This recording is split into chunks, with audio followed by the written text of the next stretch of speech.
نوتدونی اولین فروشگاه نوت موسیقی در ایران.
سلام دوست من، شما پیشنمایش این آموزش رو مشاهده کردید.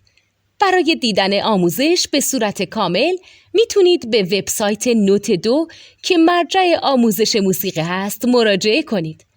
همچنین برای تهیه نوت موسیقی مرتبط با این آموزش هم میتونید به وبسایت نوتدونی که بزرگترین آرشیو نوت موسیقی در ایران هست مراجعه کنید.